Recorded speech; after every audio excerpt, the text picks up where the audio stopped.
Ladies and gentlemen, our program is about to begin. Please take your seats.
I'm American made. I got American parts.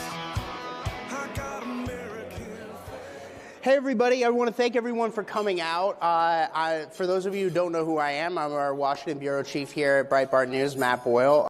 We have a very exciting event here planned today as part of a broader series that we've been doing focused on key policy matters with key policymakers over the last couple of years. We've had the privilege of interviewing several members of the president's cabinet and several other top officials throughout the U.S. government.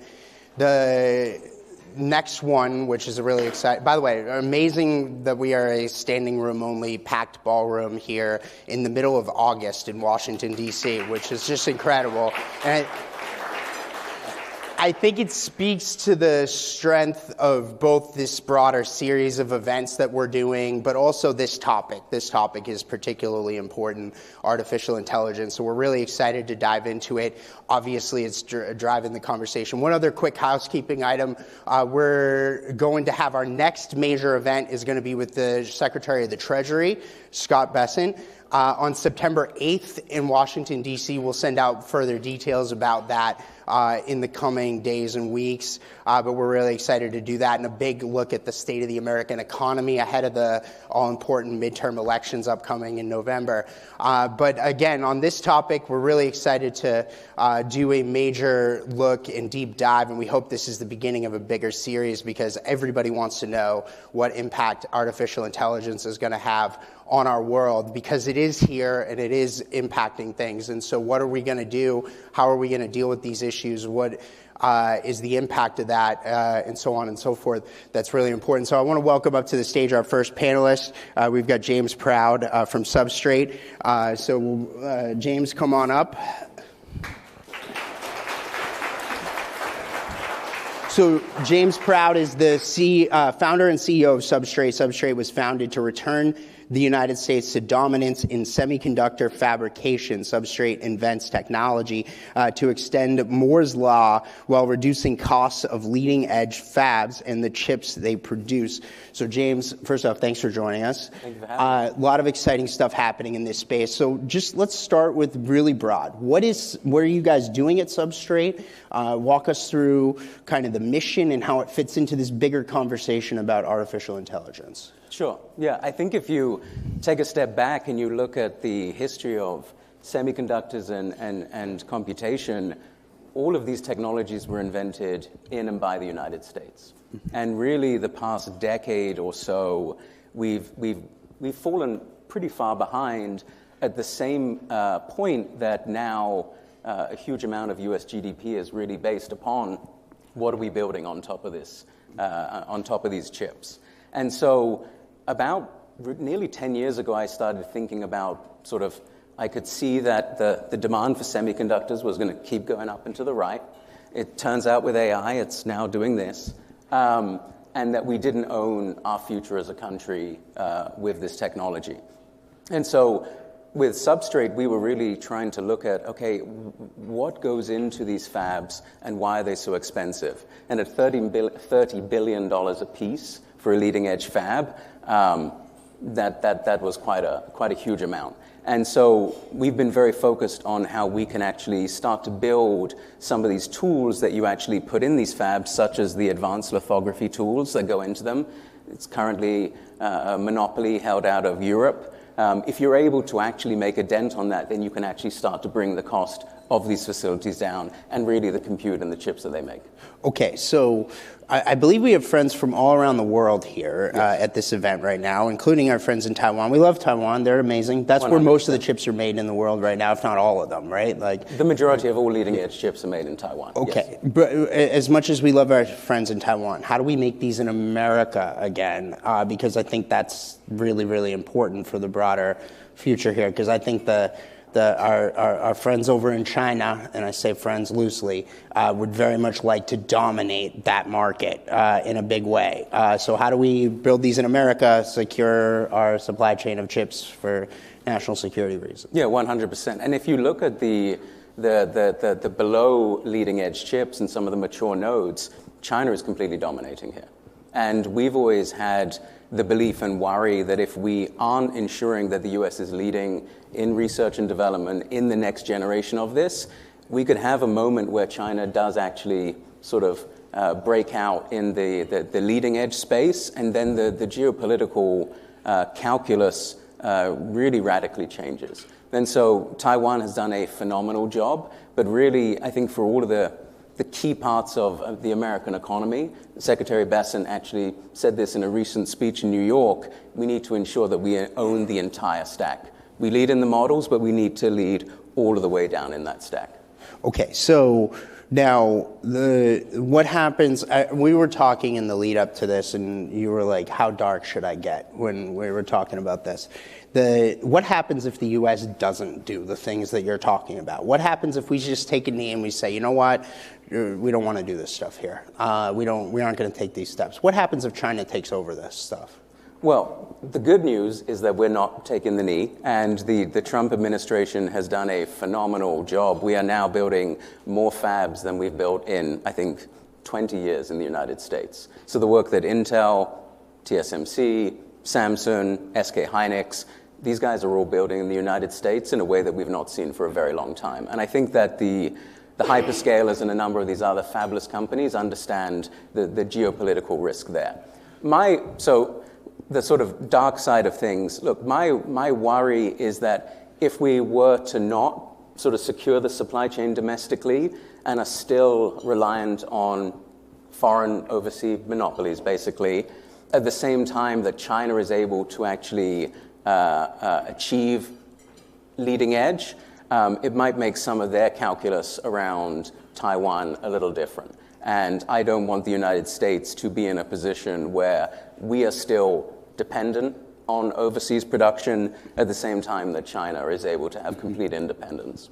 Okay, so what are the Chinese doing? Okay, so we're talking about what America's doing. What are the Chinese doing on this, and why is it worrisome? I think the best way to describe what China is doing in this space is everything. They are throwing everything against the wall.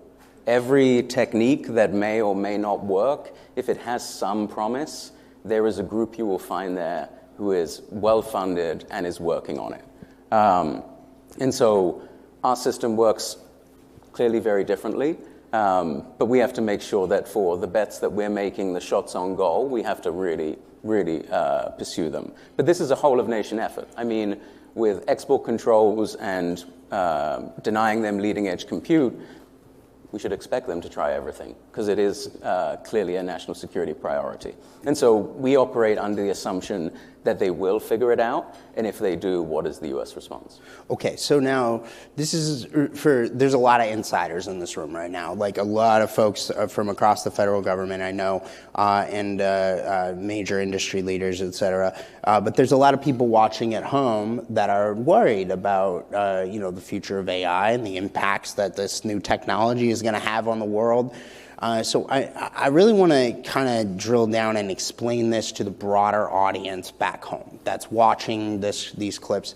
What do we need to do to build this stuff in America? What are the steps that we need to take? What is the Trump administration already doing? What do they need to do that they aren't doing yet to be able to do that? And then I want to get into jobs and what impact this is going to have on that. But let's start with the broader, how do we build this stuff in America?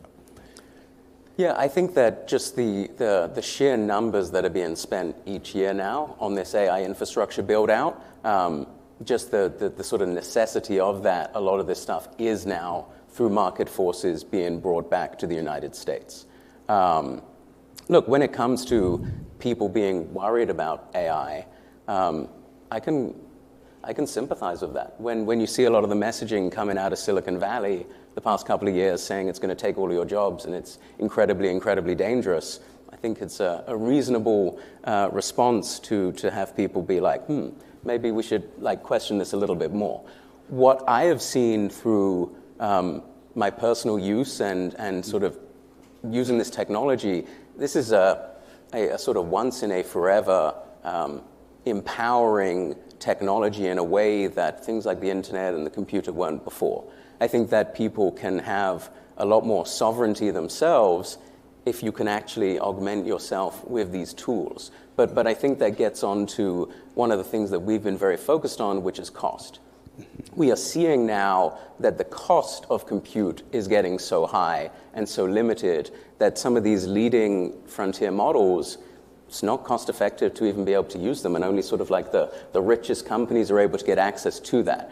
I think that kind of compute inequality that we seem to be trending towards now is certainly a bad thing for the popularity of AI, where it's like, we've got this wonder technology, you can use it for your health and all of these things, but you can't afford it because the chips are too expensive. Mm-hmm. So I know you flew in for this event from San Francisco. You're a Silicon Valley guy. You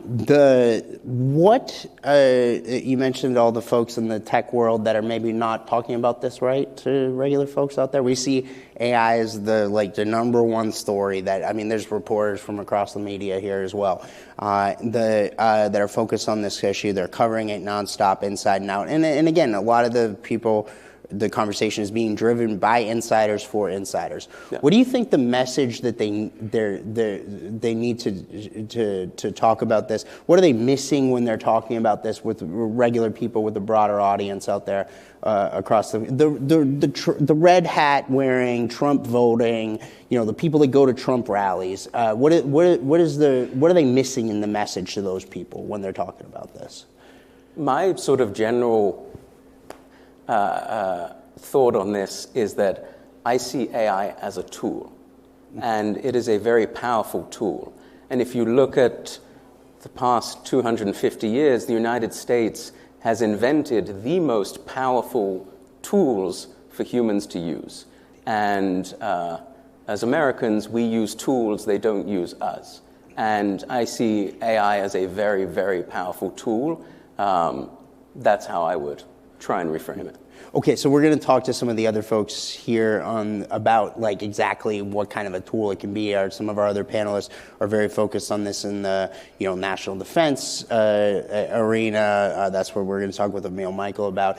We're going to talk with Philip Buckendorf about some of the FAA things that are doing that kind of stuff, ASI. But give us kind of some broad ideas about like when you call it a tool, what do you mean by that? Like what is the average person, the Breitbart reader, viewer out there, this working class person carries a lunch pail to work. How is it a tool that it helps them? Well, so I can speak about how we use it and ways that I think that others do as well. I'm not a lawyer. Previously, whenever I'd receive any contract, any document, I'd have to go to a lawyer to get any real sort of understanding of like what's actually going on here. Now that is available to anyone with a free ChatGPT account. You can go and put in a PDF and you're like, okay, I actually have a pretty good understanding of what this is. It doesn't get rid of the need for lawyers. I think it most likely ends up sort of moving them even higher up market, but it gives me sort of the ability to understand something that maybe I would have sort of struggled a little bit with before. But then if you go on to the more exotic side of things, of what we're using it for, we're now able to take processes in semiconductor manufacturing that would have taken a decade plus of experiments, lots and lots of engineers, and actually get to these answers in months. And that doesn't mean that you don't end up actually hiring those same numbers of engineers. It means that you actually get to the business reason to go and spend and to build and to sort of move faster. And so we are doing something that 5 years ago was not possible, maybe even a year or two ago wasn't possible. Okay, so now the big, trillion-dollar question around AI is the impact on jobs and how this is going to impact the workforce moving forward. I think there's going to be a lot of changes. There already are a lot of changes happening. What are some of the impacts and changes that you see coming? And do you think that there may be some of the fears out there are maybe off base a little bit, and maybe we start to see some positives as a result of this, and maybe empowers the working class community to build stuff, right? We're talking about building semiconductor factories. That's, you need blue collar people to build those places. Yeah, I think you're 100% correct. I think that the American people remember when China joined the World Trade Organization and we started to lose factory jobs. They remember the 2008 financial crisis and how a lot of that manufacturing didn't return to the United States. I think that we do have this opportunity to really empower people with more sovereignty, with the more ability to sort of, if the Industrial Revolution made us specialize and our education system made us specialize in things, we now give people the power to actually be much more general in what they can go and do. And like you said, this build out, it makes sense to do it in the United States, to not outsource it like we have done in the past. And so that is certainly my hope and what we're building towards. Okay, so in the last couple of minutes we got left here, just James Proud from Substrate, the biggest thing is there are a ton of policymakers in this room, whether they be in the federal government or whether they be in Congress or, influencer space, et cetera. What is the thing that they're missing? What do they need? If there was one piece of advice you had to policymakers that they need to do as this debate is playing out, they need to talk about, they need to focus on, what would it be? I wouldn't say they're really sort of missing anything. That's not my sort of position to say that they're missing something. But I would say that when looking at what we've done, I think that what we are doing and the results that we've shown so far really strike at what I think makes the American system very special, which is permissionless innovation. We didn't have to ask permission to do what we're doing. And we've always been embraced by the federal government, and we work very closely with U.S. national labs. And so I think that the U.S. system is unique in that way, and I would always just question, does this enable permissionless innovation or does it stifle it? James Proud from Substrate, sir. Really want to thank you for joining us here. Thank you. For the audience out there, can you give them any place where they can go to learn more about what you guys are doing at Substrate, maybe get involved if they so choose? Sure. It's just substrate.com. It's all there. All right. Thank you, sir. Thank you. All right. So next up, I want to welcome up to the stage, we've got Philip Buckendorf. He is the CEO and founder of Airspace Intelligence, ASI. Thank you, sir. All right, so Philip Buckendorf, as I said, is CEO and founder of ASI. They build AI-powered software that helps orchestrate critical infrastructure and national security operations, from air traffic management and combat operations to the energy grid and global logistics. The company was recently awarded an $875 million FAA production contract to deploy its proven technology as part of the modernization of America's air traffic control system. So Phil, first off, thanks for joining. Can I call you Phil? Yeah, okay. So I wasn't sure if Phil or Philip. Okay, so Phil, as I mentioned there, $875 million FAA contract. This is a huge deal. Let's start very broad. Walk us through what ASI does, because I think what you guys are doing are some of the real-world applications of this AI stuff that we're talking about, and it's kind of exciting and cool and interesting. So give us some kind of those really broad things, and then we'll get into some of the specifics. Absolutely, and thanks for having us. We're building the AI systems that orchestrate physical assets, real physical assets for the critical industries. So everything from air traffic control to how we power the energy grid to combat operations to logistics. I think Silicon Valley is very good when it comes to concentrating and over-indexing in certain industries. We've poured hundreds of billions of dollars into mastering text and words. I think what we will see next is getting AI into the real world. That is going to be autonomous assets for combat. It's going to be autonomous vehicles. We already see those.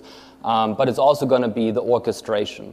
And that is something where ASI plays. You've just alluded to this. A few weeks ago, we were awarded a major production contract to rebuild America's air traffic control system. Absolutely critical infrastructure. And this is an administration, the Trump administration, is moving faster than any administration ever has. We were awarded the contract a few weeks ago. Last week, the first facilities had access to the technology. In September, we will have the world's finest, the world's greatest air traffic control facilities open up here over at the DOT. Usually, these are projects that take billions and billions of dollars and 5 to 10 years of research before anything goes live, and then usually it doesn't work. And so it's very refreshing to see an administration that is very tech-focused, that has leadership that actually understands technology, that understands AI, and puts that technology out there to power the most important industries. It's really important we have the best technology there. Okay, so when we're talking about air traffic, I think everybody in this room probably, and everybody that's watching around, has been on a flight delay or been, experienced just absolute hell in travel. When we're talking about our current air traffic control system, I know we were talking about this in the lead up to this. It's very, very, very ancient technology. Windows 95. So Windows 95, right? When's the last time anybody in here used Windows 95? It was a long time ago, right? So talk to us about what you guys are going to do that's different. How do you modernize this? What do you mean by that? Totally. So, the pattern is the same no matter which sector we deploy in, but our users, they operate out of warehouse-like facilities, no windows, hurricane-proof building, and inside those facilities, you have human operators that stare at static displays, and those displays are unfortunately sometimes 20, 30 years old, but the problem is that they are static. They show where aircraft are right now. And that means you see problems as they happen. Well, so now if we deploy AI systems, what we can do is what we're doing for the FAA and air traffic controls. We can actually predict where aircraft are going to be, where's weather going to be. And that changes everything. That changes the fundamentals of the operation, because now we see problems before they happen. That means we can solve problems before they occur, which means ultimately safer travel, more reliable travel, and a better flying experience to every American who flies. And so this technology already exists. We launched initially with America's largest airlines, United, Delta, Alaska, have already been operating on this technology for many years, which really enables this rapid rollout that we're doing now. Okay, so when we were talking again in the lead up to this, you were talking about how where you guys are focused at ASI is on these like really critical infrastructure things where there is like zero room for failure, life and death type situations. When we're talking about air traffic control, one mistake means hundreds, maybe thousands of lives at risk. And so how do you make sure that the technology, when implemented here, it keeps everybody safe and doesn't make a mistake? Yeah, I mean, the first part is the existing air traffic system we have is incredibly safe. The problem is it's very, very inefficient. You all see this when you were sitting at the airport, or even worse, when you boarded the plane, you were sitting on the tarmac at DCA in the heat and the humidity. And so the problem is we have a very reactive system. It is reactive, it waits for problems to happen. Airspace is not open up when it already should be. And we're going to move to a high-frequency system now that is proactive. So that's a fundamental change. We're not changing the core component, which is the human is always the ultimate judge and the ultimate decision maker, but we're supercharging the staff and we're making sure that air traffic controllers have the world's best technology, because they should. So when you see, so another big place where, and you've alluded to this as well, but I know we're focusing on the FAA thing to start, but is you guys are also working very closely with the Department of War.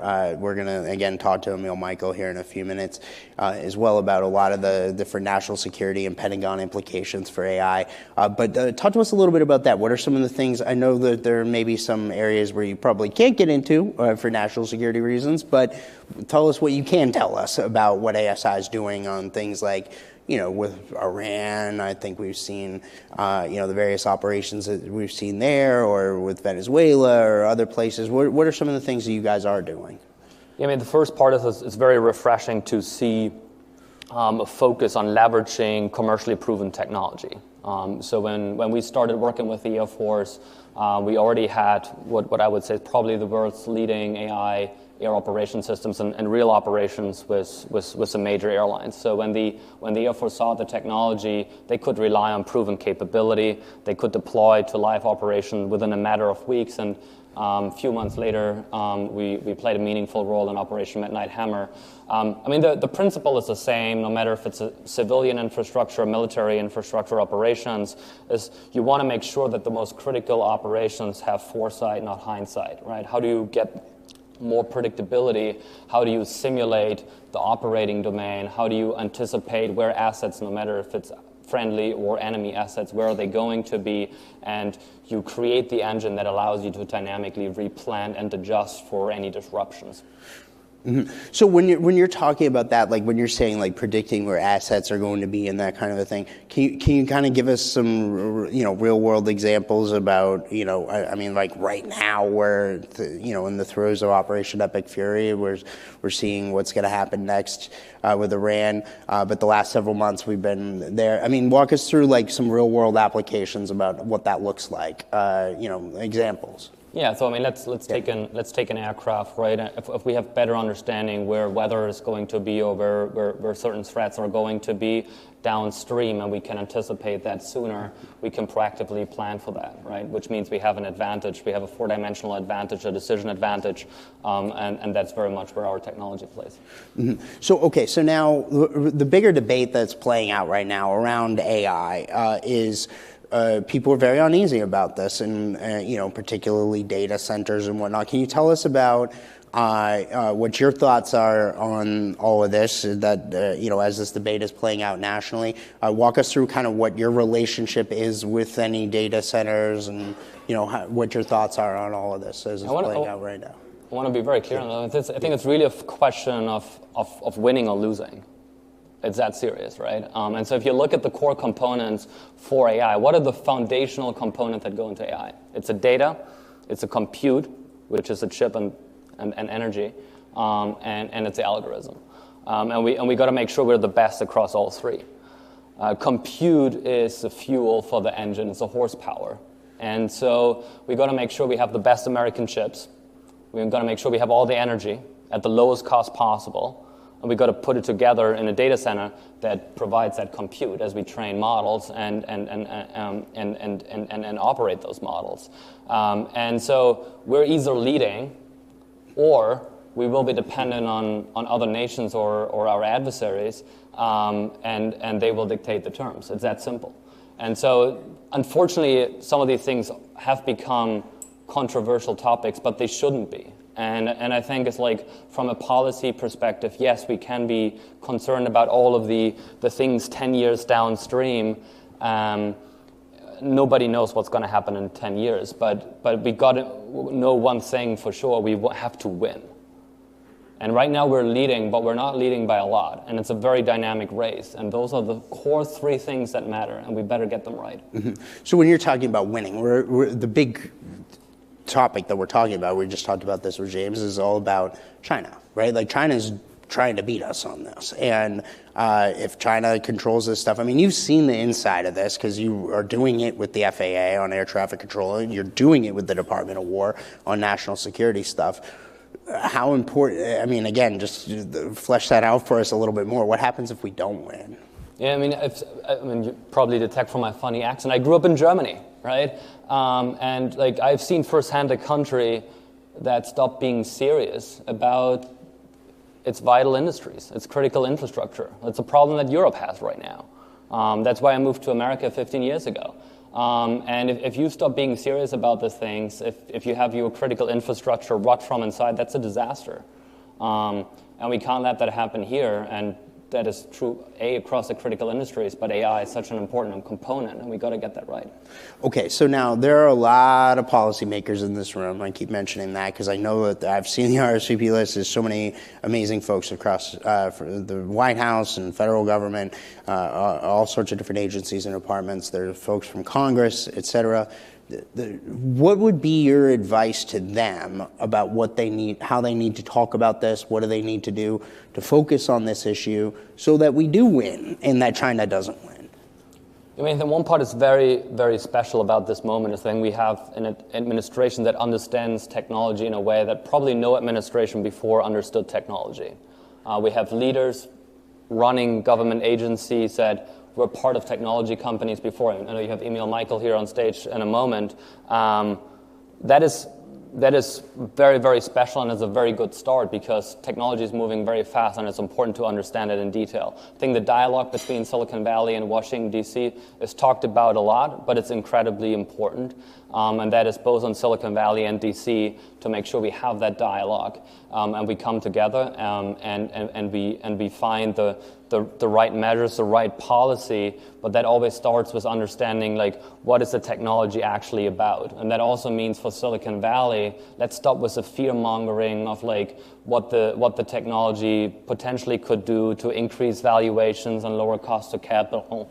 None of that stuff is really helpful. It's good to stick to the basics and to what's actually true and what are the actual impacts, and make sure we do the right things around that. Mm-hmm. There's also a lot of people out there, in our audience in particular, right? Like, our audience is a lot of those red hat wearing, Trump rally going, hardworking, blue collar Americans that are, frankly, they're worried about this and the impacts that AI is going to have on the world. What would be the way that you talk to them about this? We just laid out several major real world national security implications around this and some really serious adult stuff. But again, what would you say to those people who are worried about this and are concerned, as they see, this data center being talked about, or this one, or this issue, that issue, possibly affecting them? What's your message to those folks? Well, I think it's very simple that it's important that we ensure that the benefits of this technology revolution, that the benefits are visible and accessible to every American. We do the right thing for the American people, and that means from what are the benefits we get out of the technology, from increased national security to better transportation, but also the wealth that's going to be created out of these technologies. Data centers are going to create an enormous amount of taxes for local communities. So how do we make sure that the wealth as well as the benefits reach every American and ensure that they actually know about it? And right now, I think we have negative narratives that are out there that are not based on facts, and they don't highlight necessarily all the benefits that we get from AI. Yeah, I hope that we can, maybe begin to start to turn a corner here today. So we'll see. So Philip Buckendorf from ASI, I really want to thank you for joining us here. Can you give out for people, any websites, social media, anything for ASI if they want to learn more about what you guys do out there in the broader audience?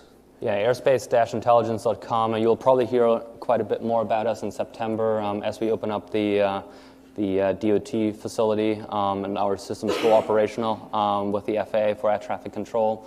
It's a really exciting moment. We're moving incredibly fast. This administration is moving so fast, and it's the way to modernize the critical industries, and it's happening now. It's not 5 years, 10 years of research and no progress and none of the stuff works. It's taking the best and the finest American technology and putting it to action, and it's happening right now. Really exciting stuff. Thank you, sir. Thank you. All right, so next up, I want to welcome up to the stage, we've got Taylor Budowich. He is the founder of the Innovation Council, our great sponsor of today's event. Taylor, if you want to come on up. I think they're just fixing his mic really quick. Yep. Here we go. All right, we've got Taylor. Taylor Budowich, my great friend. Thank you, sir. Good to see you. All right. Taylor Budowich was also Deputy White House Chief of Staff and Cabinet Secretary in the Trump administration here in the second term, overseeing communications, cabinet affairs, speech writing in the Office of the Public Liaison. That's the I tried to collect as many titles as possible. Almost as many as Secretary Rubio. Almost. Well, I didn't get press secretary, which I don't know if you all know, but Matt Boyle is leading the Kalshi markets for press secretary. Taylor Budowich is much more qualified than me for that position. And then also before he was in the White House, he founded and directed MAGA Inc., which is the big pro-Trump super PAC during the 2024 cycle, and they are a behemoth here in the midterm elections as well, so hundreds of millions of dollars. So Taylor, a lot of stuff that I want to talk about, but the big thing is that, by the way, talk about perfect timing for an AI event, right? Like, everybody's talking about this right now. We just saw in the last week or so, the NRSC sent out a memo warning about the impacts of data center debate on the Ohio Senate race. We've seen the Michigan Senate candidate, Mike Rogers, Republican candidate there, saying that he was saying, well, let's slow down, we'll do a one-year moratorium on data centers. I just talked to the Trump-endorsed candidate who's on the ballot today in Oklahoma for governor there, Mike Mazzei. I just talked to him this weekend. He was saying maybe we should think about this a little bit more. People were very worried about this. How do we deal with this issue? Well, I think part of the problem is actually the premise, which is we're thinking about it in political terms. Mm-hmm. I'm a believer of the Reaganism, good policy makes good politics. So the question should be, what's good policy here? I think good policy is not a single shovel should go in the ground, not a single slab of concrete should be laid if there's a data center that's taking from the community. These data centers, this industry, shouldn't be draining our communities, it should be feeding our communities. And I think we start by just listening to what people are saying. They're saying that they're hurting. They're saying that they're scared, that electricity bills are rising, that they're scared about water. And so let's address that on the front end and say, this shouldn't happen. And you see at data centers across the country, you look at different stories. There's a data center in Oregon that was permitted and built, cost hundreds of millions of dollars, and the bill was sent to your average energy customer. And that's something that should be opposed. But then you look at a data center in Louisiana that just sent $50,000 checks to teachers throughout the community. You see data centers in Virginia lowering property taxes. You see the Quincy Miracle in Washington State, where the revenue from the data centers building a hospital, schools, rebuilding the community. You see some of these towns that have been abandoned by politicians for decades, that have been broken down, that are destitute, and they're honestly, and you see that they're begging for data centers. They're begging for investment. They're begging for good jobs. And so I think first we have to recognize like there's serious concern, and we shouldn't ignore it. We should address it. But there's a good story to tell. But until you listen, until you hear somebody, you can't tell that good story. But once you do tell that good story, there's a great stories to tell about what this investment's doing for communities, how it's rebuilding the areas of this country that have been left behind to the hollowing out of our manufacturing core. And you see that it's actually creating great opportunity. But you can't govern, you can't run for office on politics. You have to care about the policy, and the good policy is what I think will win both at the ballot box, but then for the future of the country. Yeah, no, I couldn't agree more. And there's something you kept saying there, which is listening, right? Like, and I want to tell a story about President Trump. You'll remember this. You and I were with President Trump, and this was in August 2021. So it's right about 8 months after he left office. From the first term. Biden's the president. And we were with him. This was during the disastrous withdrawal from Afghanistan. We did a big interview, Breitbart interview with President Trump at Bedminster. You were there with me. It was just you, me, and the president in the room. We were there for 3 hours, I want to say, in the room during this interview. I think we published like a dozen stories out of it. Sounds about right. But the one thing I always tell people about President Trump is that, and this during this conversation, it happened quite a bit, one of his most unnoticed skills. You don't see it so much on the TV version of him, but when you see him behind closed doors, he's an excellent listener, and he asks great questions. And I can tell you this from having interviewed the president as much as anybody. He fires questions back at you just as much as you're asking him questions. It is remarkable. I've never had another politician do this. It's amazing. And one of the things we see President Trump out there talking about, and we see him out there this week, he's said a bunch of different things about this, is about the benefits of the data centers when they go into these communities. And so he's listening to people about these concerns, and he's asking great questions about it, but he's also going out there and being the best messenger about this. So what would you say people should take away from the president's message about this as political staffers? And when I'm sure there are plenty of them watching this interview right now as they make their determinations about how to deal with this issue in the next 2 months ahead of the midterm elections. But what would you say that people should learn from what President Trump's approach to these issues is as they go and make these decisions? Well, I think we both agree there's a lot to be learned by Donald Trump. And he oftentimes has the right instinct on many issues that are even before our time. And he's seeing around the corner constantly. But most importantly, he doesn't let bad politics in a scared media dictate how he governs or how he thinks. Partly because, yes, he is informed. Yes, he does ask important questions. But he doesn't let the media narrative around something drive a bad decision. He is willing to stand up. He's willing to tell the good story. But the fact is that the president oftentimes is ahead of the curve. And this is an area specifically that this administration has really allowed to unleash in a way that supports the communities that we just talked about. We talked about the ratepayer protection pledge that many of these hyperscalers, many of these large companies came together to support, that says we're going to guarantee your electricity bill doesn't go up. He has unleashed Lee Zeldin at the EPA, what they've done for the industry and development, allowing communities to build energy resources that have long been overdue. One of the big problems here is we've developed energy infrastructure. It's doubled every decade for the last 2-3 decades, and it just stopped. We've stopped investing in our communities. And one of the things that the president has done by coming in and says, absolutely not. What is getting in the way of that development? What's getting in the way is red tape. What's getting in the way is bureaucracy. And Donald Trump said no more. He said, we got to win. And by winning, it means winning for you. It means your electricity bill's better. It means that the development that's happening, that should be happening in the community that hasn't been, is being invested in. And so, what do we learn from Donald Trump? I think we can learn a whole lot, but you can start by not being scared of a bad idea and being willing to stand up and being willing to grapple with a conversation, listen to somebody, and be bold in good policy. So you mentioned the Ratepayer Protection Pledge, and I think that that really does address the energy concerns around building these data centers. Frankly, what we're seeing, and you mentioned several of the different examples out there of places where there's positive impacts in these communities. We're not seeing the energy rates go up in those places.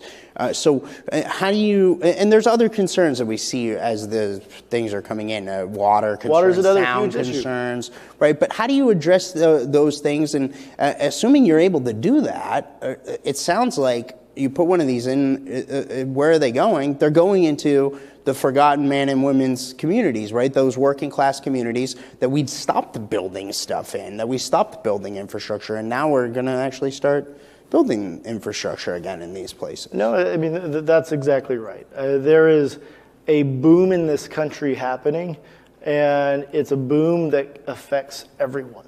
It's something that everyone can benefit from. Look, there's a lot of fear. The water fear is real. But you look into these new developments, these data centers that are being built, and they're recycling water. They're not draining reservoirs. Some of them are even waterless. They've addressed a lot of the cooling issues that people fear. But also what they're doing is they're creating all the downstream effects. You look at what is being built upon AI. We just talked to like Philip, for example, the applications that are being built. Those costs, the cost from any application that's being built on AI is directly reflected to the cost of compute. And so if we limit the compute that's happening, the data centers that are being built, the price of compute is going to go up, which means the price to the consumer is going to go up. And so, and that's the best case scenario. The worst case scenario would be the data centers start getting built in China. They're not getting built. Look, there's no data centers being built in Europe right now. Very limited, if any. Right? Why? Because they have a stranglehold on regulation. You hear James Proud talking about a permissionless economy, innovation. And that's not Europe. Europe's model is to strangle every innovator possible. There's no model conversations happening in Europe because they don't have models. They don't build anything. Their leaders are largely losers that have allowed their entire continent to crumble. And we shouldn't follow that model. There are European friends here, so we'd be except the European friends. They're all great. Except our European friends, but no. In all seriousness, one of the things we were talking about on that note in the lead up to today was how red states handle this versus how blue states handle it. Can you talk to us a little bit about this? Because I think that a lot of the Republican governors out there are maybe a little bit better than the Gavin Newsoms or Maura Healey's of the world in terms of dealing with some of these concerns. Look, I think one of the best things that we could do is get the politics out of this conversation. Right now, there's a whole lot of politics happening within this conversation. I go back to the good policy versus bad policy. Yes, you see Governor Landry down in Louisiana, who's championed this, been a champion for data centers. That I tell the story of arguably one of the most popular governors in America. Great governor and doing a great job, and again has been bold. And the feedback of that, the results have been a boom for his economy and a boom for his communities. And so, he's been bold on this. I give the example of Oregon where, they handled it differently. And so, I think right now there's a whole lot of fear. And, I think that it's time to put some good policy forward. Okay, so another thing where there happens to be a lot of fears, maybe some of these models that are a little bit, some of the different companies, like one of the big things that happened was with the Anthropic talking about this Mythos, which they eventually released Fable model, and there was a lot of fear around that. What would be how you address those types of concerns, and how do we take that stuff head on? Well, you said that there's a lot of fear around it. I would say that there's a lot of gamesmanship. Anthropic has been I think, a very dishonest actor in this space. They run around DC saying, "Be scared, Mythos is coming. We need to regulate. We need to shrink. We need to strangle." Game of Thrones, right? Winter is coming. There's a lot of it, and then they release Fable without the guardrails. They say it's Mythos with guardrails, Fable, and then there's a report that there's a jailbreak, and they say. And the government responds, and they say, "Okay, we need to contain this." And they're like, "No, don't worry about the jailbreak. It's okay." Well, it's like, wait, you just were saying that Fable, this new model, is Mythos, the scary one, with our guardrails. And then when there's a break, you're saying you don't worry about it. Like they want to have their cake and eat it too, partly because they're trying to control the whole environment and the future of AI because they think they are smarter than you, Matt. They think that they're smarter than this room. They do not trust this room to regulate or control. They want to do it themselves. And I think we should be very, very skeptical of Silicon Valley elites that want to use the government to control our futures. And so I'm very skeptical. Doesn't mean that there aren't good solutions. It doesn't mean that there's not a role for government. But I would say let's do it in a smart way and be thoughtful about it. Okay, so now there's another big debate playing out and this is a big debate between the U.S. and China and our different approaches about whether or not to have the open source type of a situation like we have here in the U.S. In a lot of these cases, or not, which is what they have over there. So talk to us about that and how do we confront that as a society? Yeah, so open source is kind of the next frontier. It's the next frontier of regulation. It's the next frontier that I think the media will care about, and there's just a lot of confusion about it. So, there's a lot of fear that there's these open source Chinese models, but there's also closed source Chinese models. One of the things that the United States hasn't done enough of is foster and grow American open source. We should have more of it. What open source is, just for this conversation, it just means you have a model that you can take off and operate on your own computer. It's unlike Anthropic, unlike ChatGPT. It's unlike DeepSeek from China, which is their closed source model. And what it allows innovators to do is to look at the code, look at the model, understand it, manipulate it, and make it their own. And so one of the greatest things that we could do, the greatest thing that U.S. policymakers could do is to not just embrace but support open source technology, open source companies that are trying to build and operate, and we really need to foster that growth. Banning open source only hurts American innovators. Mm-hmm. Okay, so now more broadly on the China front, we talked a lot about this with both Phil and with James. Walk us through how important it is that the United States win the AI arms race with China. What happens if we lose? Look, you go back to the president and what you can learn from him. Losing is not an option on this. We have spent decades going back to the manufacturing, hollowing out American manufacturing and outsourcing it to countries like China. If we outsource innovation, and that's really what, at the end of the day, AI is and will lead to, we will be beholden to China militarily, culturally. You look at these models. I mean, look, if China's the one that gets to decide what the answer to your prompt is, we should be concerned. And so, being reliant on China when it comes to AI losing is not an option. But it goes back to how do we win? How do we win is to put the power in the hands of everyday people. Put the money into the communities, build these communities back up and empower them. I think that's what AI is doing. You see the power of AI and how it affects the average person. You were talking about it a little bit with James. I mean, one of the things that it's doing is it's crunching down R&D, the research. Research and development only takes a certain amount of people. It's the manufacturing it's the building the product that you've then developed that takes a lot of jobs. And what we don't know is the next thing that we're inventing. We are going to continue, like we have throughout history, to invent things. But the research and the time to develop new things is being cut down. You go through everything from your college seminar courses on, if you're in a business class. It used to be like for a semester you develop a business plan. You work the whole semester developing a business plan. Now you develop a business plan once a week because you're using AI, right? And a lot of these colleges, a lot of this education is embracing AI because it's how people are going to operate. You have an op-ed this week from a very well-known financial guy that was published in the Wall Street Journal that it's come out that it was written by AI. And his response just came out today, and he says, yeah, I use a calculator for math too. What's your point? And so the reality is, these technologies are going to be used. The AI is not writing anything as it relates. It's not coming up with the idea. It takes a human to do that.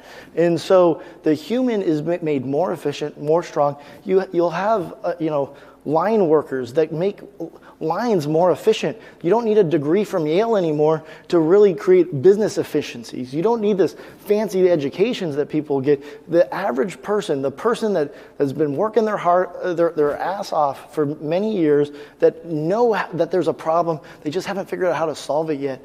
AI allows them to do that. And I think you're going to see a lot of people having tremendous success that you otherwise wouldn't. It is a tremendous democratization of power and intellect. I'm glad you mentioned the op-ed in the Wall Street Journal, because a lot of times when people think about AI, maybe in the broad, so the way I was kind of, when I approach these interviews, I'm looking at who our audience is, right? Yes, we have an audience here in the room of very, very connected insiders in Washington, people that are working throughout the government, major industry associations, a lot of foreign friends as well, media folks, and frankly, oftentimes when we're having this discussion about AI, it's insiders talking to insiders, and they're losing track of the broader audience. The broader audience for Breitbart is the folks that go to Trump rallies, okay? That's the millions of folks out there around America that are wearing red hats, that are going to work, work blue-collar jobs. So when they think of an AI thing, they maybe think of Grok memes and, pictures on social media, and, maybe their kid, cheating to use ChatGPT to write their college essay or something like that. But there's a lot more major implications and usages of it that we're not talking about in the broader political debate that's playing out, which is maybe why some of the fear is winning out in some of the debates that are happening right now, which is, we got into it a little bit today with our first couple of guests and with you as well. Let's take this conversation to the next level. What are some of the major usages of AI that are happening that we aren't talking about, that are on the horizon, and that have real-world implications for those people that we're talking about that are watching this at home? So it's something like 250,000 people a year die of sepsis. Mm-hmm. Sepsis is generally treatable through antibiotics. If you go down to the hospital in Tampa who's using AI and partnered with a big AI company, they're now allowing doctors and nurses to catch and identify sepsis early enough to be able to treat it. People come in the ER room and they just don't know, and by the time that they figure it out, they're quite frankly dead. It shouldn't happen. And so there's tremendous health applications to AI, not just on the research, not just on the pharmaceuticals, but actually within a hospital, within an ER, where your nurses, your doctors are being they're identifying things that they would have otherwise missed. Now, treating it still with the doctors, treating it still with the nurses. But when you're working a long shift and you're looking at a X-ray and exam after 11 hours, and you don't quite see that one thing that you should see, that's where AI doesn't miss it. It sees it, allows doctors and nurses to be better. So that's one. We talk about education and how people are using it for education. You go down the list. There is not a space in society that isn't being touched by AI. And the result is people are made better. It allows them to be more informed. James talked about the legal application. You get a contract, and it's like, I don't know. I can send it to my attorney, but like, I don't know what to ask them. You know, the conversations you end up having with people that you just have to trust on this stuff, it becomes more informed. Your questions are better, and you get a better product because of it. And so, quite frankly, there's not a space that AI is not touching, but it's how does it actually impact it, and what is it doing? Is it taking jobs? No, I think what we're seeing much opposite to some of the early predictions. It's creating massive opportunity. It's creating jobs. It's creating opportunity that otherwise wouldn't exist. Mm-hmm. And Taylor, the last thing I want to ask you here is by the way, for those who may not, I've known Taylor dating back more than a decade. I think he's one of the brightest political minds in the country, and I genuinely mean that. We've worked together on so many stories and so many different contexts over the years. Taylor, I wish more of the political operatives out there around America, many of whom are going to watch this and try to, decipher how do we talk about AI, how do we talk about data centers, and ahead of the midterm elections here and ahead of 2028. What would be your advice to those people, right? Like, either party, by the way. So Republicans, Democrats, doesn't matter. What do they need to do to talk about this to make sure that they are winning on this message? You listen first. Then you address the concerns. The concerns are electricity, water are driving a lot of the conversation. We should not be draining communities. We should be powering the communities. These investments, this work that's being done should go up to build and provide more opportunity at lower costs for people. And I think bad policy is informing a lot of the bad politics. I think good policy is the way to go, and there's answers to these questions. Incredible stuff. Taylor Budowich, from the founder of the Innovation Council, really want to thank you for joining us. Do you have a website or innovationcouncil.com, lots of social media, big Twitter. We like to tweet, we like to Facebook, all that stuff. So go follow us. All right, Mr. Taylor, thank you, sir. Thank you. All right, folks, I want to welcome up to the stage now our main guest here, Emil Michael. He is the Undersecretary of War for Research and Engineering and the Chief Technology Officer for the Department of War at the Pentagon. Emil, thanks for come on up. Thank you. Good to see you. Thank you, sir. Yeah. Great to see you. So Emil is also responsible for ensuring the U.S. military's technological superiority. He leads key initiatives for technology deployment across the Department of War, including rapid AI integration through the department's official AI platform, GenAI.mil, and the development of investment priorities across the department's 6 new critical technology areas. He previously served as a White House fellow and special assistant to the Secretary of Defense, earning the award for outstanding public service, and served on the Defense Business Board, where he introduced commercial best practices into the department. Sir, the first thing I really want to start with is that, from what I understand, back in January, you guys at the Department of War released and laid out the new AI acceleration strategy. Can you give us an overview about that strategy that you and Secretary Hegseth rolled out from the Pentagon, what it is, and then maybe we'll get into where we are in terms of its implementation now. Yeah, so AI is changing a lot of things.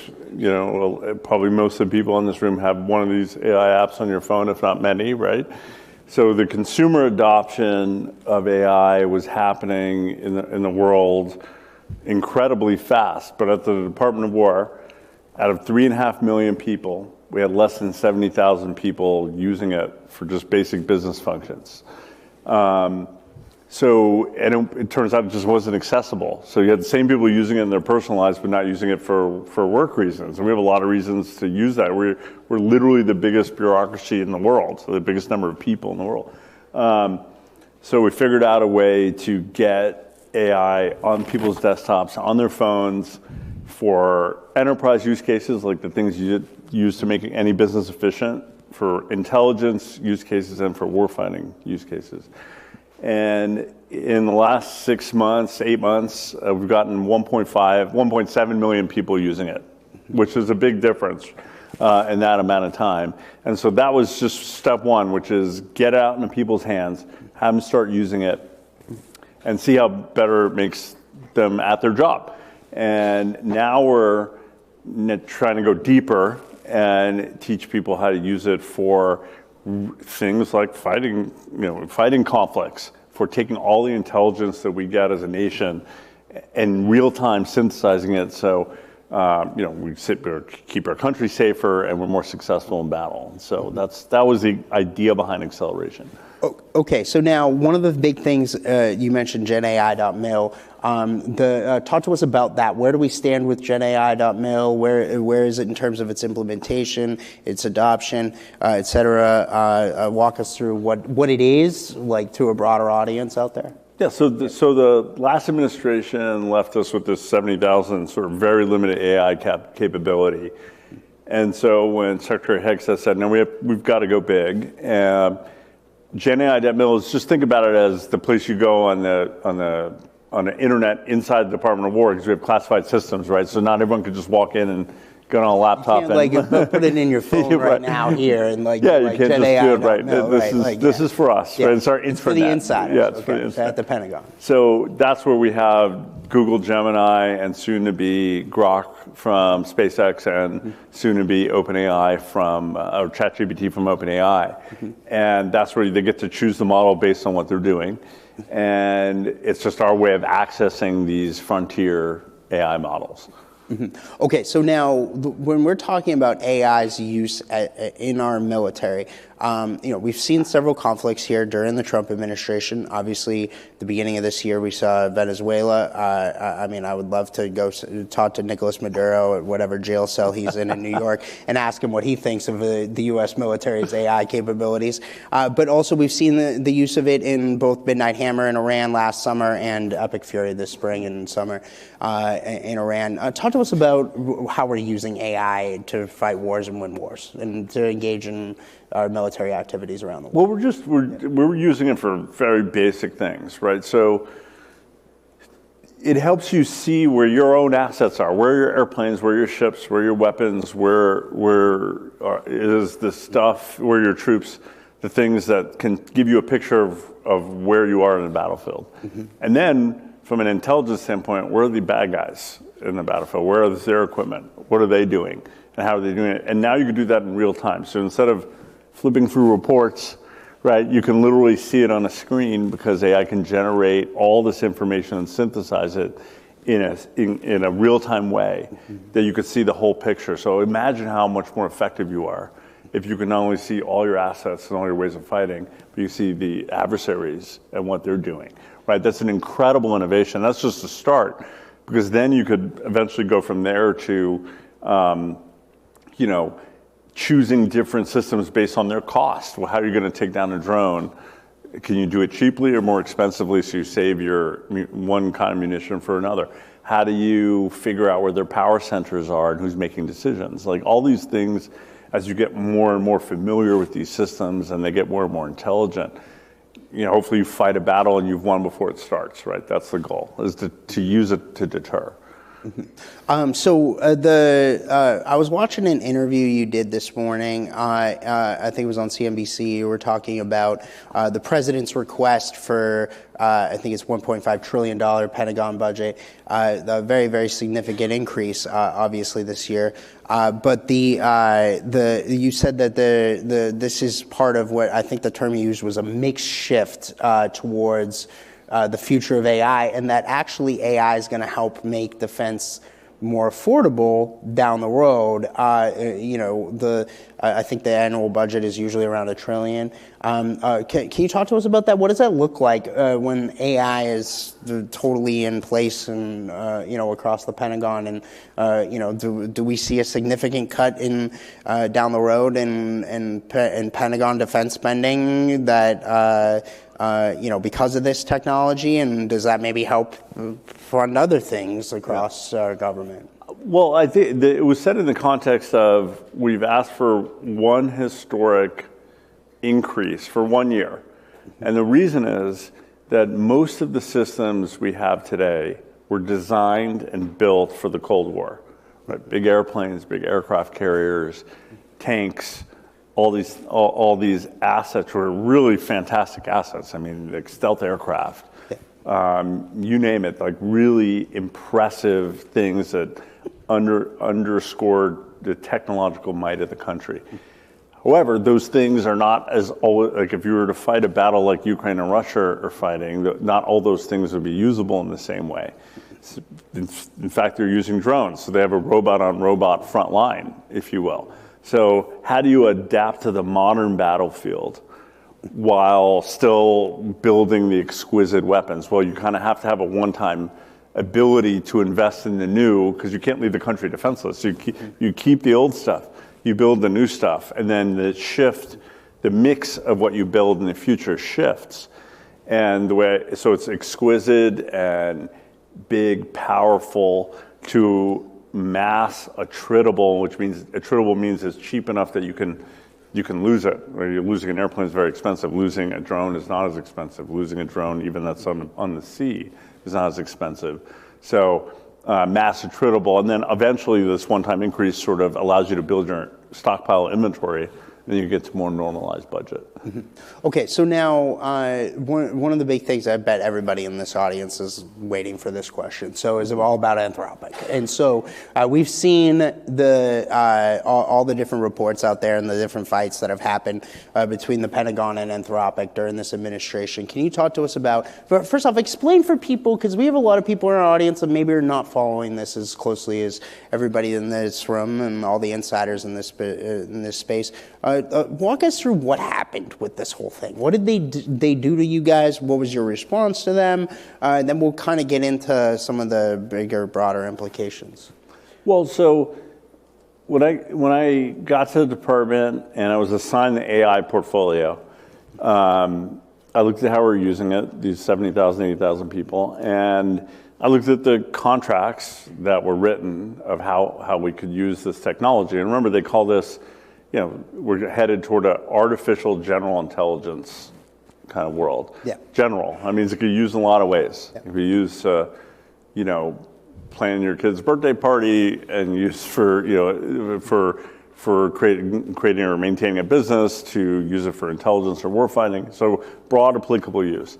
So I looked at the terms, and the terms restricted us from using it for battlefield management applications to effectively defend against drone attacks. Like if you had a drone swarm coming into a military base and you wanted to use AI to figure out how to shoot effectively at this drone, we restricted our use cases on that. And I said, well, this must be old. They should be willing to change this, because this is the U.S. military. We protect American companies, we protect the country. But by the way, just to put this in context, it's not like Boeing tells you can use a plane for this purpose and not that purpose. It's not like Lockheed tells you can use a missile for this purpose and not that purpose. It's you guys. Right. So I thought it was a mistake. I was like, this has to be some standard contract that they just sent out to their consumers that someone happened to sign during the Biden administration. And so I engaged all the companies, because we wanted more than one option. That's just smart, number one.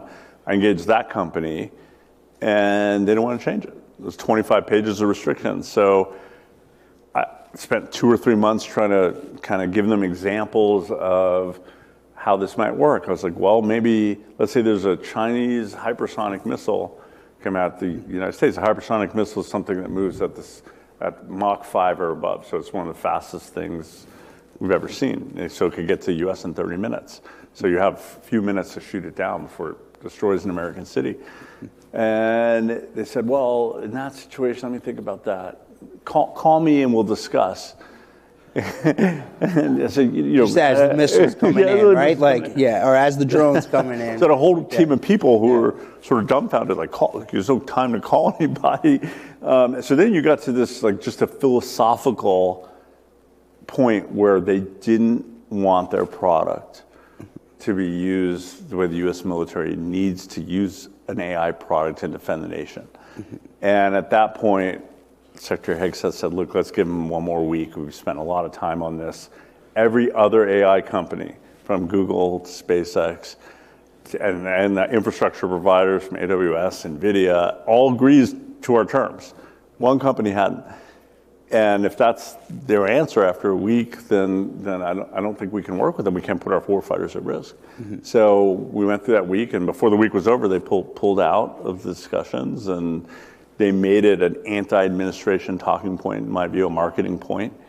And so we're systematically removing their software from everywhere in the department.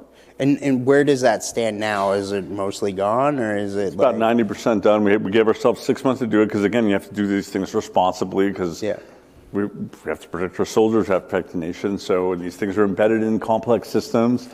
So you have to do these things responsibly, but we'll be done by end of September. And so now I don't want to keep beating up on Anthropic here, but the point is that one of the things that you guys I think upon the return of President Trump have really emphasized, and you mentioned all these other companies that are working with you guys. You're encouraging competition in this space. Can you talk to us about the importance of that? Because from what I understand, the Biden administration was very single sourced, if you will. Yeah. So with competition broadly for defense companies is good, right? So not to analogize to the Cold War too much, but we had 50 different big defense contractors. There was like McDonnell Douglas and Lockheed, and then all these companies merged after the Cold War because they're like, we don't need to buy as much stuff anymore, so you better kind of merge and get slim as you get your expenses under control because we're not going to be buying as much stuff. And so we ended up with 5 or 6 primary defense contractors. And when you have 5 or 6, while the military is actually starting to grow again, as it did when the global war on terror started, you didn't have enough competition. So what happens when you don't have competition? Cost overruns, delays in schedule. They were charging us cost plus. So it wasn't like, I'll buy a missile for this much, and when you deliver it to me, you get paid. It was like, you pay us for our time in developing this thing. So what's your incentive if you're getting paid cost plus? Takes a long time, costs a lot. So when I took this job, I said, well, I want to create 5 more new prime contractors in my tenure, and I don't want to have them sue us to get the business, because the new companies, SpaceX, Palantir, and Anduril, all had to sue the government for their first big contract because the rules were written so in a complex way to defend the incumbents, so it was very hard for new companies to get in. So we've tried to remove those barriers so there's a lot more competition, and that goes with AI too. So they chose one provider, and therefore when it came time to have to switch out because that provider wasn't providing us what we needed, we do this massive changeover, this integration to get new providers. So the Department of War, at least under our leadership, that will never happen again. We'll never be solely dependent on any one provider. So you mentioned too this philosophical debate, that was happening among certain AI companies. Again, I don't want to keep beating up on them, but the point is that a term you hear, people love hearing about it. A term you hear them talk about is effective altruism. Is the term? Yeah. Can you talk to us about this? What is effective?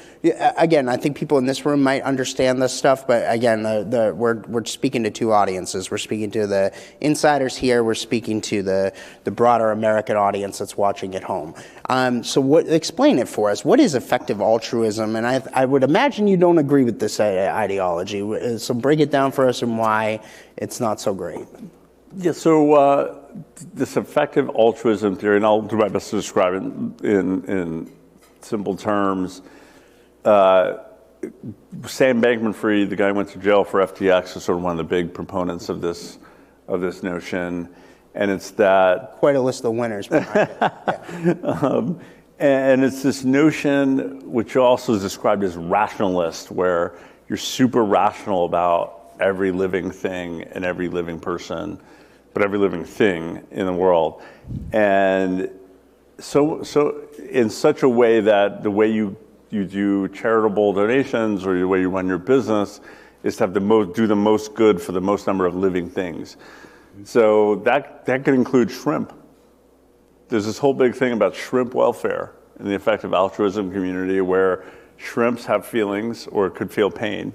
So if there's billions of shrimps, if you could improve their welfare a little bit, you should measure that against improving the welfare of people who live in American City. There's like a calculation to make about what you do for, do we try to ban shrimp eating, or do we help this American city recover from an economic downturn?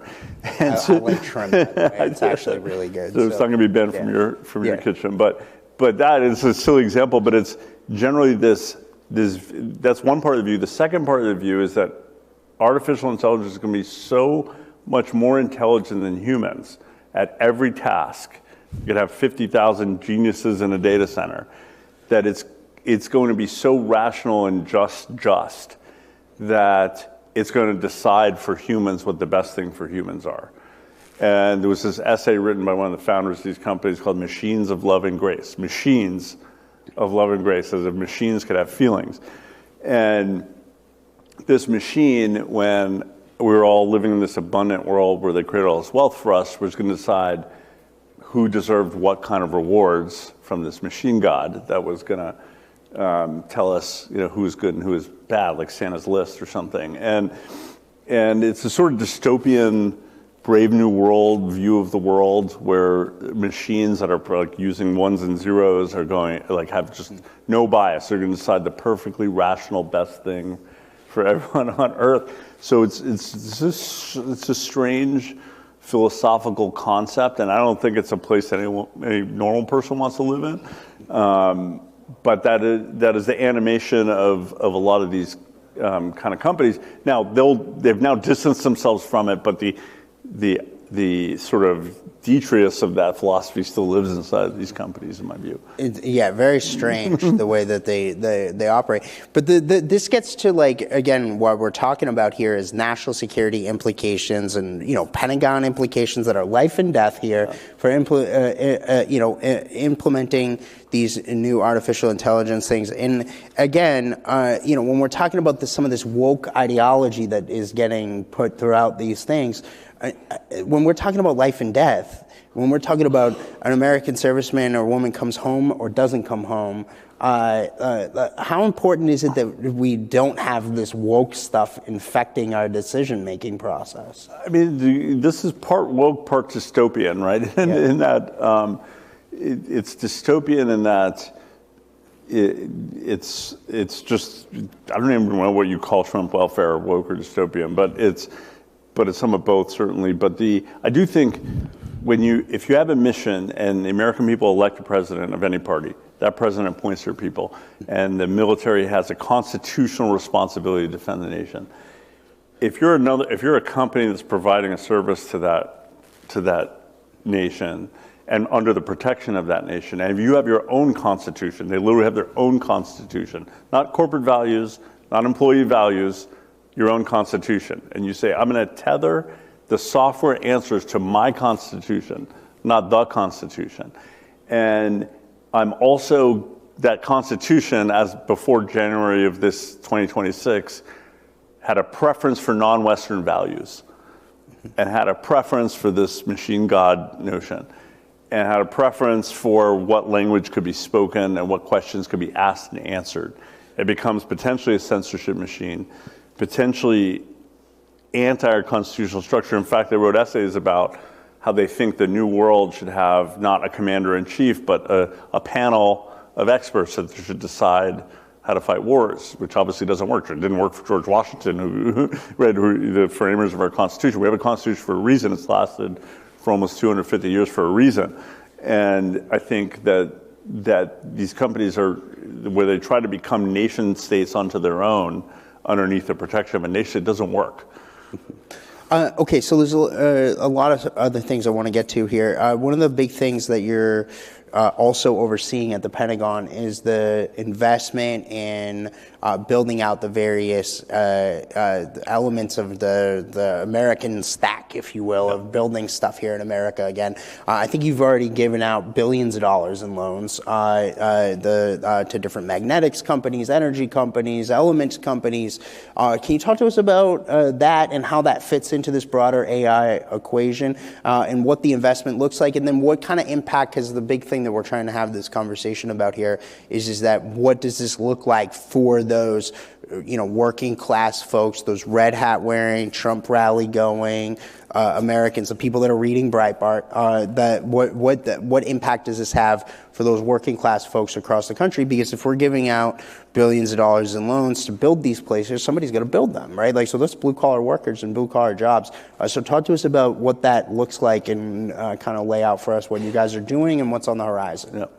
So how do we get to a place where this country, the greatest economic engine in world history, is overly dependent on an adversary, not an ally, for its critical needs? Batteries, magnets, magnets that go into all kinds of home electronic appliances, critical minerals that go into airplane parts, regular and military, pharmaceuticals, where we don't develop any pharmaceuticals in this country, generic or otherwise, and we have a shortage of basic antibiotics for children. So we've outsourced all these things, which made sense in a free market era where we thought that it was the end of history, quote unquote, and there was going to be no more conflict, right? The reality is we outsourced these capabilities. We devastated a lot of communities in this country. So now what do you do about that? Well, we have to reshore those things. And not everything, but our critical capabilities. We have to make sure that we could be self-reliant, whether it's chips, whether it's minerals, whether it's batteries, all the things that we depend on as a country. So we are busily working on onshoring the critical areas of the supply chain so that we could be self-reliant. Makes sense. And these communities, particularly in the Midwest, that were devastated by this, I think we have a shot at rebuilding them bigger and better than before, not to mention other parts of the country. And I'd say that these jobs are going to pay well. I mean, the shortage of electricians, metal workers, we have number in the hundreds of thousands, and these things pay well over $100,000 a year, well over, some cases 200,000.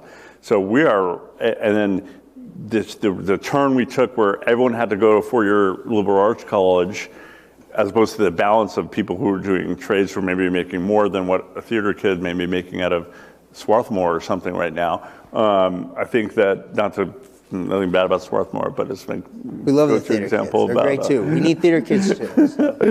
Theater is great. Yeah. But people want to do different things. We have to have opportunities for everybody.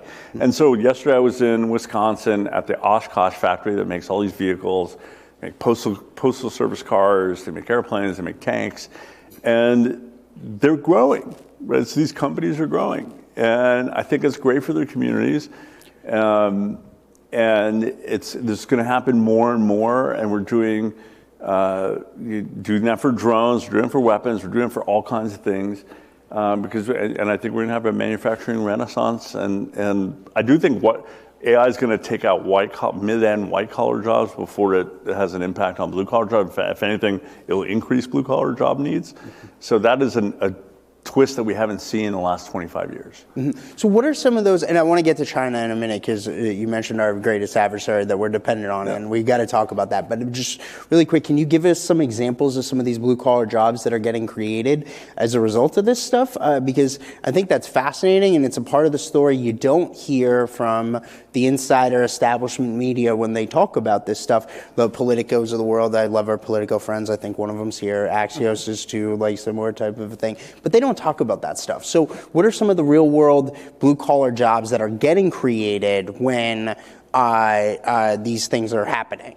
Yeah, so we're bringing chip fabrication. We have big chip fabrication plants going on in Arizona and in Ohio. I think the data center thing you probably beat, but what does data center require? Electricity, power, other kinds of power, gas turbine power. You have to build a structure. You have to build a lot of stuff for that. When you're building a new plant to build new missiles, you're building a plant for that. You need machinists and metal workers and so on. And if you look at the indexes of manufacturing jobs, have just gone up, and I think you'll see huge inflections as these new factories come online. And I'd say it's interesting to me, you have this anti-data center movement, yet it's going to provide incredible blue-collar job opportunities. And white-collar too. You have IT professionals managing these things 24/7 and so on. But there is a lot of activity to come from the critical minerals, you have to have a mine, you have to have a refining capability, you have to have transport those things to where they're needed. You have to like form them into the parts that they need to be formed. So there's all kinds of things across the whole workforce, blue collar workforce, that are going to be really in need in the next few years. One more question on this, and then I want to get to China. But basically, what would you say to you mentioned the anti-data center movement out there? We're seeing it get a lot of attention. We talk about perfect timing. We'd rather be lucky than good when we plan an event like this. But the point is that it's getting a lot of attention out there ahead of the midterm elections. What would you say to those people? What are they missing? What are they not seeing in terms of this stuff? What are the concerns, the misconceptions, et cetera, that how would you answer that? I think there's no one factor, but I think when the leaders of these companies are non-relatable, that's being polite, right? Talk about how they're going to unemploy 40% of Americans, don't want to serve the Department of War or Defense, are going to have a cyber nuclear weapon, a bionuclear weapon. Think about that messaging they're taking your water from your community, making your power grid prices go up. You name the list of horribles that they're talking about, warning us about.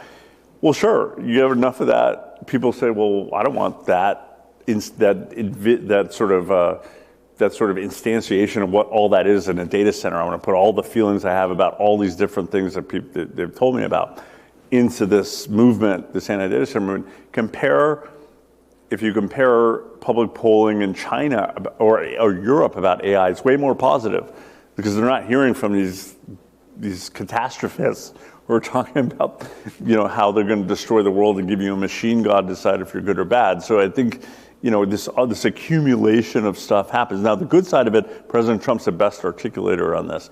He said, hold on, they actually don't use that much water, much less than a few golf courses. The power they'll either pay for your power or it'll be behind the grid. It's going to create a ton of blue collar jobs. And these things are quiet. And do you want to lose to China? Well, that's pretty good articulation of the positives. Yeah. So speaking of that AI arms race with China, this is kind of where I want to bring this conversation full circle. What are they doing with regard to AI? They're obviously our greatest adversary. What happens if they win and we lose? How serious is this? Like, walk us through the stakes here for us as a nation, as a civilization, as Western civilization, as a society, if we don't win this thing. If you just think about it from the economic impact, if you believe that AI is not as horrible as the leaders of the companies who are making profits on this say, and you say, actually it's a force for good. It's going to help us, cure diseases that become a little bit trite, but it's going to help us find, it's already helped us find answers to math questions. It will help us find answers to physics questions and biology questions, things that we all want because we have scientists who are doing those now. It's going to help them do those things faster. Does it help us reshore our pharmaceutical things faster? Does it help us with some amount of robotics so that for things that people don't want to do, we can have machines do it? Does it have all these great things? If you become the economic powerhouse, if you become an economic powerhouse, that is a danger to our leadership. And if you think about the 20th century, the way I've described this is, we had military power leading up through World War II, and that created sort of peace besides the Cold War. And then that led to our technological dominance. The internet started here. The internet economy started here. The iPhone, the app economy started here. And that led to our military that led to our sort of economic dominance, right? Military technology economy. Now, in the 21st century, I think technological dominance will determine whether we are economically dominant and militarily dominant. It kind of stems from the tech dominance. And if AI is the central, newest, and most important new technology, if we're not dominant in that, it threatens our military and economic dominance. And it's just a different flow in the 21st century. And whoever wins that technological race, I think, is going to be the economically. And that means the dollar is the reserve currency. That means that, price of oil or price in dollars. That means American bonds are the kind of thing that people invest in for safety. That means that we have much more control of the financial system and can ensure that it's used for good. So I think, do you want the Chinese model or the American model in the 21st century? And that starts for who's going to be dominant in technology. Well, we're all rooting for Team America here. So thank you, Emil Michael, Undersecretary of War for Research and Engineering, Chief Technology Officer for the Department of War. Give our best to Secretary Hegseth. We got to get him to do one of these. So please tell me as an open invitation. We'd love to do one with him soon. Thank you, sir, for joining us. Thank you, of course. Yeah. Thank you so much. Thank you. All right, and again, folks, I really want to thank everyone for joining us again. And our next event is going to be upcoming on September 8th with Secretary Bessent, Secretary of the Treasury. Thanks, everyone, and have a great day.